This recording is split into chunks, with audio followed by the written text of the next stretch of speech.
Hola, ¿qué tal? Este es un nuevo episodio de Filosofía desde el Caribe. Filosofía desde el Caribe es un espacio de difusión de filosofía, educación y tecnología.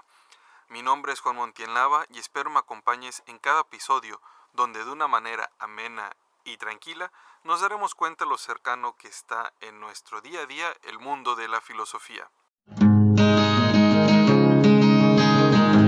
Filosofía desde el Caribe, especulando tú y yo.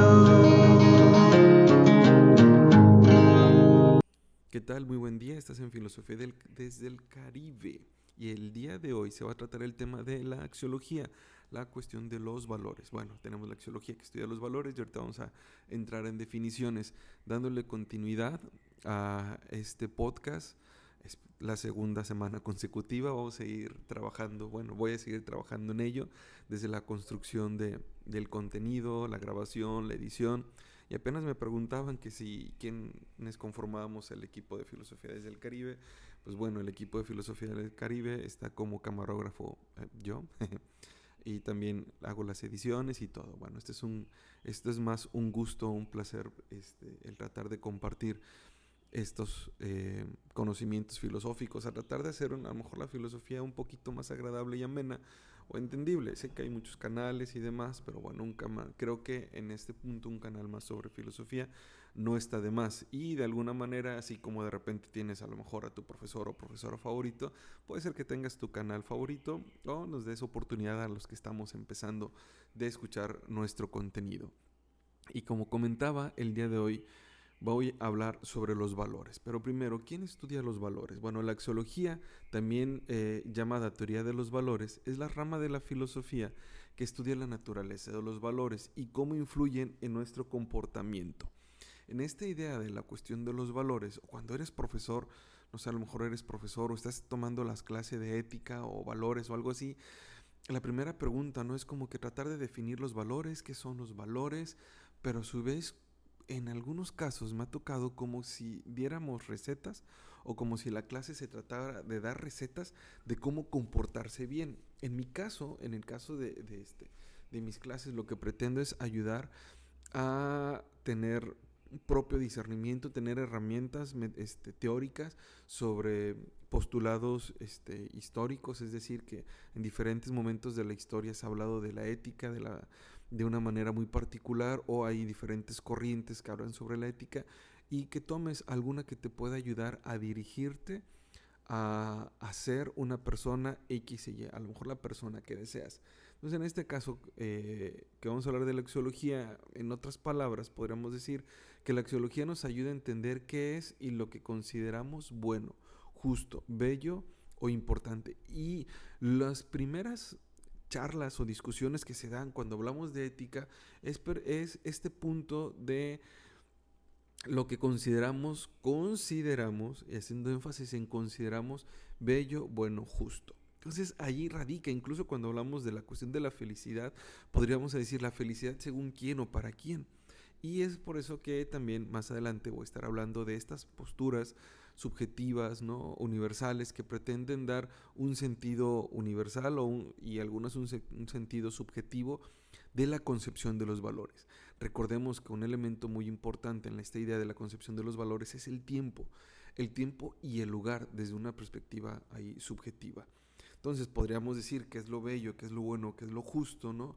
Lo bello, si nos fijamos en una cuestión estética, es decir, una cuestión corporal, a lo mejor vamos a dar cuenta que en diferentes momentos de la historia encontramos cánones específicos de belleza, ¿no? Es decir, lo que en ese momento se considera. O podríamos volvernos así como que muy a la apariencia física, y si buscamos, no sé, estas listas de los 100 más guapos, las 100 más guapas, no sé, del planeta, de la historia, vamos a encontrar a lo mejor ciertos estereotipos en diferentes épocas y momentos, ¿no? Esta temática ha intrigado a muchos filósofos desde la antigüedad y ha debatido la existencia de una realidad objetiva de los valores, su relación con la subjetividad humana y su papel en la vida individual y social. Es decir, hay quienes buscan que debaten sobre la universalidad de los valores. Sin embargo, hablamos a lo mejor de un concepto universal, pero El problema radica y donde entran estas cuestiones de la subjetividad es cuando el ser humano interactúa, es decir, cuando el ser humano que vive en un tiempo y un espacio podría determinar, ya sea en consenso o de manera individual, qué es lo bueno y qué es lo malo.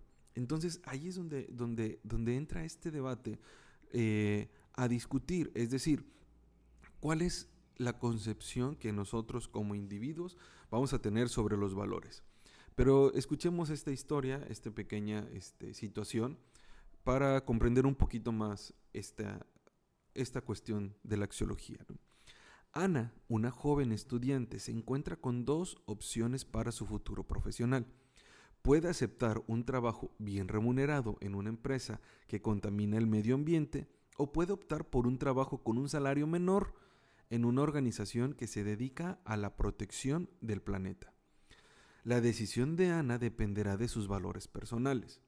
Si para ella es importante el cuidado del medio ambiente, probablemente elegirá la segunda opción, incluso si implica un sacrificio económico. Y así como Ana, nosotros nos enfrentamos en el día a día en una serie de dilemas, podríamos llamarle dilemas éticos, axiológicos, donde tenemos que decidir. ¿Y cómo decidimos? Con base en nuestros valores, con base probablemente en nuestra construcción, lo que en casa nos dijeron, lo que la sociedad nos dijo, lo que el país nos ha dicho, qué es bueno o qué es malo, o cuál es la decisión que realmente deberíamos tomar. La naturaleza y característica de estos valores, esto nos va a ayudar a comprender cómo tenemos estas diferentes concepciones de los valores. Primero, polaridad. Poseen una carga positiva o negativa, bueno o malo, justo o injusto. Siempre hablamos sobre hacerlo o no hacerlo. Si lo hago soy bueno, si no lo hago soy malo, etc. Entonces vemos ahí la polaridad de los valores. Dinamismo. Si son estáticos, si no pueden cambiar con el tiempo y el contexto. Y aquí esto es muy debatido, muy aceptado por algunos, pero también de repente la misma sociedad pareciera que nos dice que sí. Pensemos en algo, no necesariamente una cuestión de valores, pero pensemos en hace 20 años, hace 50 años, hace 10 años, hace 5 años, cuando nos daban permiso para salir. Es decir, decíamos, ¿a qué horas tienes que llegar? No, si ves a personas después de las 10 de la noche, ten cuidado porque no son personas buenas, porque una persona de bien no anda a esas horas caminando en la oscuridad de la calle o en la luz de la calle, aún así. Pero después pasa el discurso. Si ves a una persona después de las 12 de la noche, si ves a una persona después en la madrugada, etcétera, etcétera, etcétera. Y así vamos viendo que en ocasiones pareciera que la bondad de una persona depende de la hora en la que camine, pero no nada más de la hora en la que está caminando, sino también en qué momento de la historia estaba caminando. Si tú traemos un viajero del pasado, que normalmente vienen del futuro, pero traemos a alguien del pasado, y salimos, ¿no?, a dar el rol, ¿no? Y le decimos, oye, vamos a ir a un antro. Para empezar, ¿qué es un antro, no? Pongan ustedes que ya saben que es un antro. Pero dicen, no, antes de ir a ese lugar, vamos a ir a un lugar previo. Y tú dices, caray, voy a un lugar previo, pero ya qué hora es, y de repente se conflictúa en ocasiones. Es decir que cada vez, conforme el paso del tiempo, de los años, en diferentes épocas, en diferentes lugares, las concepciones entre lo bueno y lo malo va cambiando. Por eso se habla de este dinamismo no estático, sino que puede cambiar incluso desde una cuestión del contexto, del tiempo y el lugar también. Jerarquía se puede ordenar según su importancia en una escala de valores individual o social. Es decir, desde una perspectiva a lo mejor religiosa, desde una perspectiva social, desde una perspectiva en la casa. Pero miren, uno de los ejercicios que hago en clase cuando hablo sobre los valores, cuando tratamos el tema de la jerarquía de los valores, es básico, es un ejemplo clásico. Yo estoy seguro que a lo mejor ya lo hiciste. Les digo a los estudiantes, a las estudiantes que anoten sus 5 valores que consideren más importante, del más importante al menos importante. El que sea menos importante no quiere decir que no importe, sino es menor importancia, no quiere decir que sea diferente, sino simplemente es como que el valor que le damos. Algunos hablan de la honestidad, otros hablan de la puntualidad, otros hablan de la amistad, otros hablan de, no sé, de la puntualidad. Cada uno de ellos va teniendo su propia escala de valores, su propia jerarquía de valores. Eso no quiere decir que estén equivocados, sino simplemente nosotros jerarquizamos de acuerdo a una escala personal o una escala social, ¿no? Universalidad. Algunos valores como la justicia y la verdad parecen ser reconocidos por todas las culturas y probablemente todos sean reconocidos por todas las culturas o a lo mejor la mayoría. El detalle no es el reconocerlos, sino cómo reconocemos esos valores, ¿no? Y esto nos lleva a las teorías sobre el origen de los valores. Comentaba sobre que si el tiempo, que si el lugar. Entonces, ¿cómo caramboleras vamos a entender esta idea de los valores? Pues bueno, hay una cuestión una teoría objetivista, es decir, la cuestión objetiva de los valores. Los valores existen de forma independiente de la mente humana, como parte de una realidad objetiva o divina. Platón, con su teoría de las ideas, es un ejemplo de esta postura. Es decir, independientemente de lo que yo considere lo bueno o lo malo, hay una concepción universal sobre lo que es lo bueno y lo malo, independientemente de mí, que estoy hablando, de ti que estás escuchando, o de aquellas personas a las que les vas a compartir este podcast, ¿no? También ellas dicen, caray, lo hago ¿por qué? Porque lo creo, porque es algo universal, y es donde nos lleva hacia la siguiente teoría, la teoría subjetivista. Los valores son productos de la mente humana y de las emociones individuales. David Hume, en su enfoque empirista, defiende esta perspectiva. Entonces, los valores son productos de la mente humana. ¿Qué considero bueno? ¿Qué considero malo? Y entonces cada uno de nosotros construye desde esta subjetividad, desde esta perspectiva subjetiva, podemos ir determinando qué es lo bueno y qué es lo malo. Y aquí cuando hablamos de felicidad, ese es el punto donde caemos. Y tenemos la otra teoría que es el intersubjetivismo. Los valores se construyen socialmente a través de la interacción y el consenso entre los individuos. Habermas, con su teoría de la acción comunitaria, se ubica en este campo. Dime tú, ¿qué es lo bueno, qué es lo malo? Dime tú tus valores. Vamos a ver si coinciden con los míos y con los de otros. Y en los comentarios vamos a hacer este pequeño ejercicio de escribir una jerarquía de valores, los valores que consideramos importantes, pero también vamos a construirlos socialmente. Es decir, a través de lo que vamos a ir considerando socialmente como bueno o como aquello que necesitamos en la cuestión de los valores, ¿no? Ahora, hay algunos fundamentos que podemos identificar en los valores. Tenemos un fundamento religioso, una fundamentación emocional y una fundamentación racional, ¿no? Primero, una fundamentación religiosa. Los valores se derivan de una fuente divina o de un orden cósmico superior. Es decir, consideramos lo bueno o los valores aquellos que no dependen de que yo determine qué es el valor, sino de que aquella entidad divina me dice y me da un camino a seguir con base en lo que esta entidad revela al ser humano. 2. Fundamento racional. Los valores se basan tienen como base la razón y los principios universales como la justicia o la igualdad, ¿no? Kant, en sus imperativos categóricos, es un exponente de esta postura. Y a lo mejor más adelante hablaremos un poquito de Manuel Kant en otro podcast. Pero ahora entonces, esta concepción racional se basa en principios universales. Cuando hablamos de justicia, podemos ir a una definición de justicia y la pregunta ¿es necesario ir a una definición de justicia o probablemente todos ya entendemos que es una cuestión de justicia? Entonces ahí radica esta idea donde racionalmente, es decir, analizamos no desde una perspectiva de un ser divino, no desde las emociones que ahorita vamos a hablar, sino simplemente es una disertación ética referente a los valores. Luego tenemos la fundamentación emocional. Los valores se basan en sentimientos como la compasión o la empatía. Entonces, durante una situación X, mis emociones van a depender mucho de lo que vamos entendiendo, ¿no? Los valores en la vida individual y social. ¿Para qué nos sirven los valores desde una perspectiva individual o una perspectiva social? Un ejemplo que a veces pongo en clase es como a veces cuando actuamos de una manera a lo mejor egoísta o algo así, entendemos un poquito que podemos ayudar incluso a los demás. Es decir, un ejemplo que pongo. Imaginemos que estamos en una privada. Vivimos en una privada donde son 5 casas de un lado, 5 casas del otro, y enfrente, al final de la privada, es una casa o 2 casas, ¿no? Entonces, en este punto nosotros decimos, caray, yo soy un ser gruñón, odio a mis vecinos, me caen mal, soy gruñón, no los quiero ni ver, pero tengo un árbol de almendro. Y esto porque tenemos un árbol de almendro por donde vivía antes. Bueno, en una de las casas que rentaba hace mucho tiempo.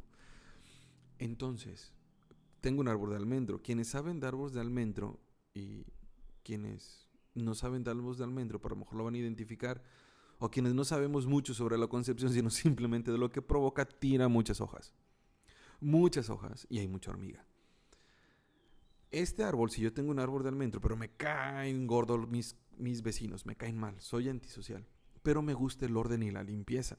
Entonces, en ese orden y en esa limpieza, lo que yo hago es, todos los días en las mañanas, en las tardes y en las noches, salgo a barrer, porque no quiero ver ninguna hoja tirada del árbol de almendras.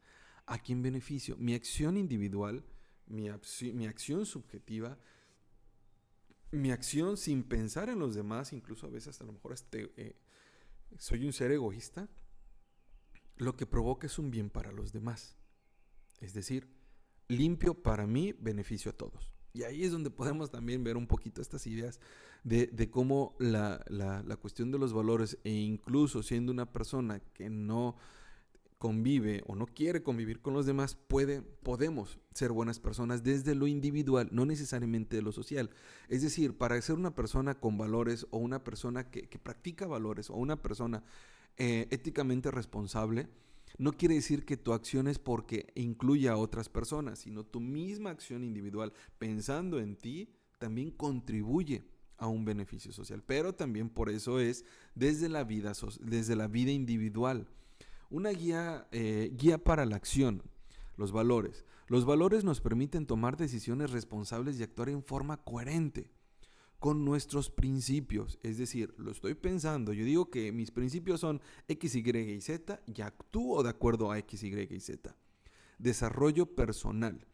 La búsqueda de los valores como la verdad, la belleza, la bondad, entre otros, nos permiten alcanzar una vida plena y llena de significado. 3. Cohesión social.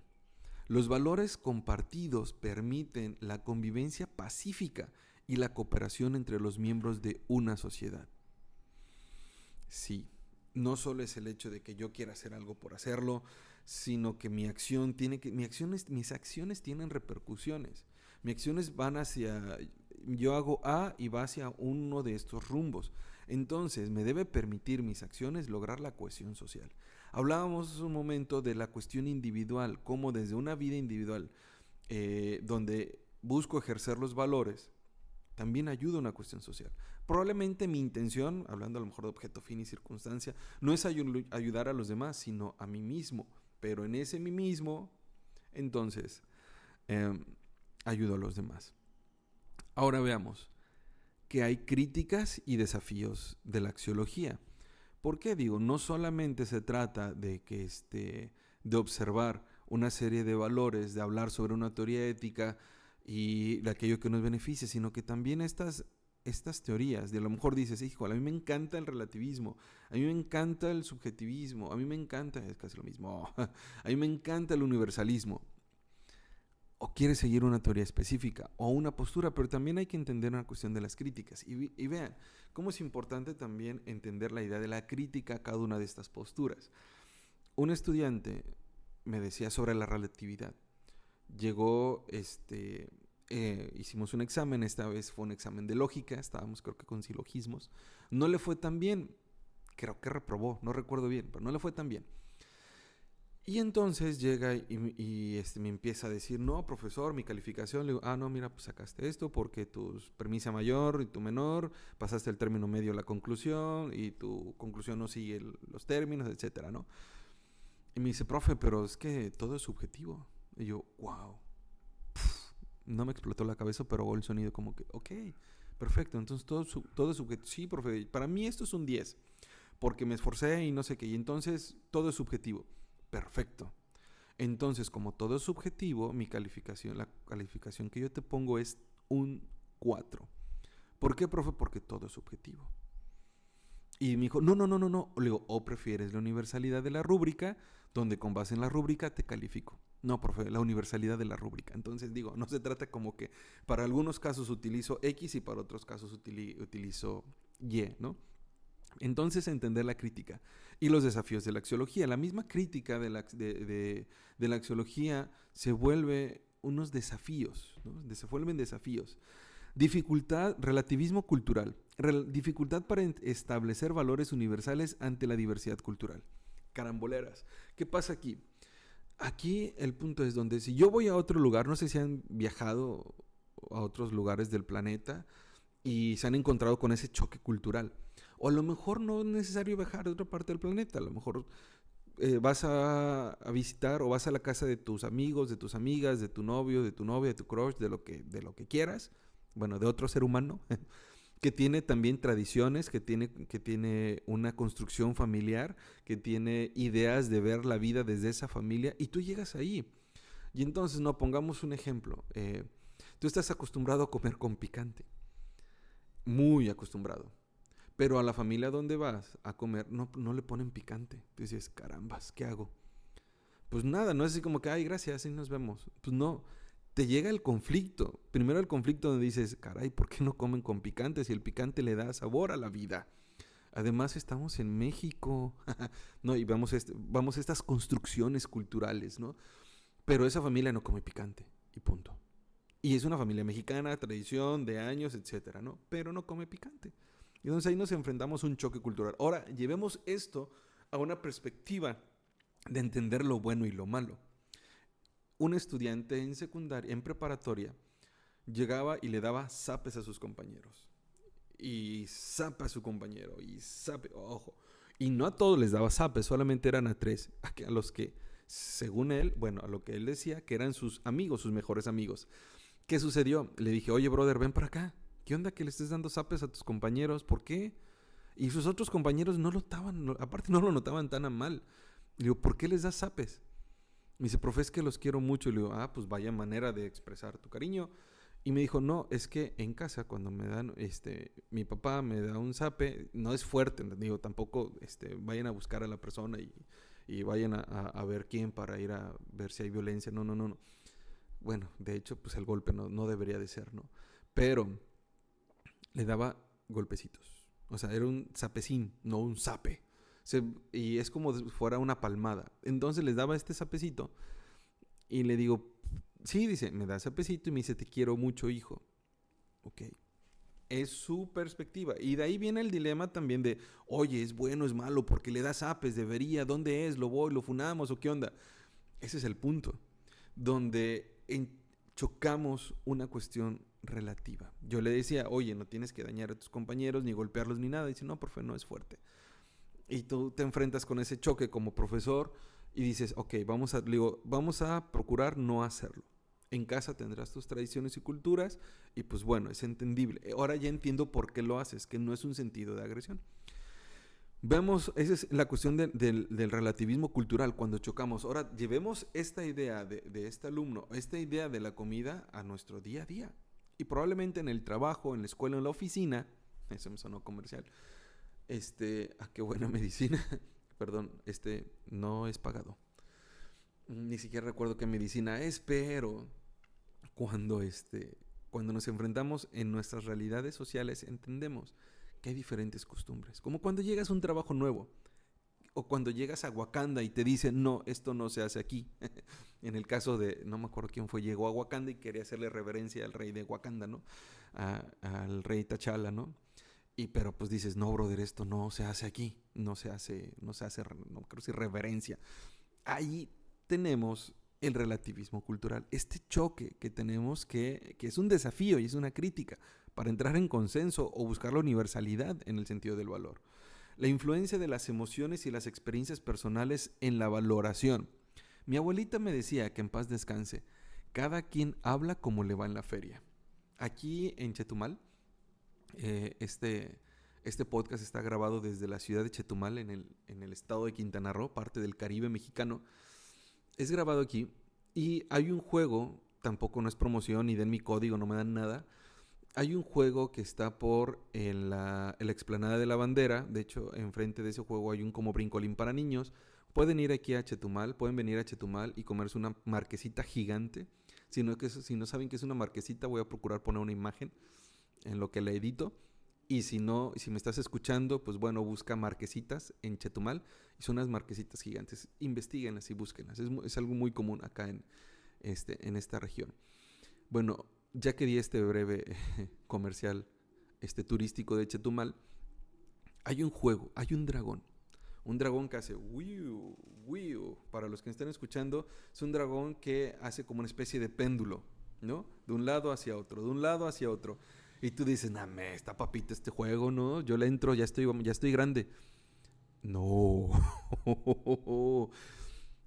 A mí me pareció intenso. Dije, no va a pasar nada, no creo que se caiga. O sea, yo estaba consciente, o por lo menos tenía fe, en que en ese momento esa cosa no se iba a caer. Digo, por algo está ahí y lo están jugando y se suben niños, adolescentes y adultos. Pero aún así, te daba cosilla, ¿no? Sentías como que algo. Y cuando me bajé y junto con mi hija, le digo, ¿qué onda? Dice, no, está intenso. Le digo, sí, yo también, hija, no te preocupes, no es una cuestión de percepción de edad. Está intenso. Pero vi que otras personas que se bajaron así, otra vez, papá, otra vez, yo, chale, ¿no? Pues es que ellos tuvieron una experiencia diferente, tuvieron emociones diferentes. Y ese es otro gran desafío de la axiología. La subjetividad, la influencia de las emociones, experiencias personales en la valoración. Y no se trata que porque estás enojado en ese momento, tus emociones están a flor de piel, después pidas disculpas. No se trata de eso. Podemos entender a la otra persona que estaba enojada, pero eso no implica que nos tenga que hablar de una manera muy grotesca, ¿no? Inconsistencia, posibilidad de conflicto entre diferentes valores. Entonces ahí también podemos encontrar como el choquecito entre estos valores. Pero bueno, ya que hicimos este pequeño repaso, y sí, hay diferentes filósofos, teóricos, psicólogos que hablan sobre jerarquías referente a los valores, pero ese podría ser tema para otro podcast cuando hablemos a lo mejor las jerarquías específicas, ¿no? de algún filósofo o de algún psicólogo, que estoy seguro que ahorita estás diciendo, ¿por qué no menciona las de no sé quién y no sé quién y no sé quién? Pues bueno, ¿no? Ahí es donde vamos a encontrar diferentes teorías, pero eso sería un tema. Esto es a manera de introducción. Pero quiero que, en la medida de lo posible, sin que lo tomes como tarea y no te lo voy a calificar, pero si puedes escribir en los comentarios qué valores son los más importantes para ti y por qué. Les hablaba al principio que escribiéramos estos 5 valores que consideramos los más importantes del mayor o menor. Pero reflexionemos, incluso reflexiónalo tú que a lo mejor vas manejando, que estás escuchando esto para una clase previa a un examen. Cuestiónate, ¿qué valores son los más importantes para ti? Y que probablemente los que sean para ti no son para tu mejor amigo, o para tu crush, o para tu alguien, y a lo mejor por eso chocan. Y es cuestión de entender cuáles son los más importantes para la otra persona también. 2. ¿Cómo crees que los valores pueden ayudarte a vivir una vida más plena? Otro ejemplo que lo vuelvo a poner y lo vuelvo a traer a colación, que lo dije en el podcast pasado, por si lo escuchaste, y si no, escúchalo porfa, ¿no? Y dale like y compártelo. En esta serie de Descendientes, en estas películas de Descendientes, porque también hay una serie, en estas películas, cuando tratan en este choque cultural entre los que veían en estos dos pueblos, de los villanos, el de los no villanos, de los, pues, no sé si de las princesas, de los reyes y de las personas bien, por decirlo de una manera,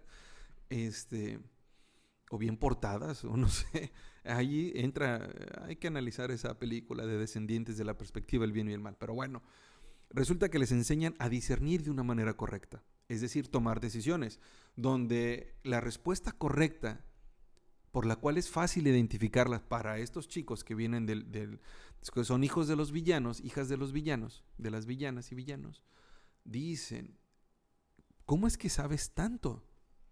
Simple, es elegir la más aburrida. Entonces, es cuestión de cuestionarnos este punto también. O sea, ¿cómo crees que los valores pueden ayudarte a vivir una vida plena? No pensar en el fatalismo, que es lo aburrido, sino una vida plena. 3. ¿Qué papel crees que deberían jugar los valores en la educación y la política? Aristóteles nos habla de esta unión entre la cuestión de los valores y la cuestión de los valores aunados en la educación y la cuestión de la política, pero dime, ¿cuáles son? Estamos en el año 2024, quienes están viendo, quienes nos vean por ahí a lo mejor después de julio o después del 24, este año en México es un año de elecciones. Y entonces nos vamos a encontrar a muchas campañas. Sin meterme en una campaña en específica, un candidato o candidata específica, simplemente cuestiónate en este punto para dar un voto informado. ¿Cuál es la importancia de los valores? ¿Cuál es el papel que deberían jugar los valores en la educación y en la política? Y con esta última pregunta, cierro el podcast del día de hoy, esta reflexión del día de hoy. Y te invito a que me sigas en mis diferentes redes sociales. Estoy en Instagram, estoy en TikTok como @humonap. Puedes encontrar también Filosofía desde el Caribe. Si ves que no se alimenta con muchas cosas estas páginas, tú no te desesperes. Tú sea constante y apóyame para seguir con estas transmisiones. Esto es un gusto, es un placer que me escuchen. Y pues bueno, para mí es un gusto, un placer dar esta sesión. Nos vemos la próxima semana en otro episodio más de Filosofía desde el Caribe. Y recuerda compartir y seguirme. Nos vemos en el próximo. Esto fue el podcast Filosofía desde el Caribe. Semanalmente se estarán presentando nuevos episodios. No se te olvide compartir y suscribirte. Esto ayudará a mantener el ritmo de las publicaciones.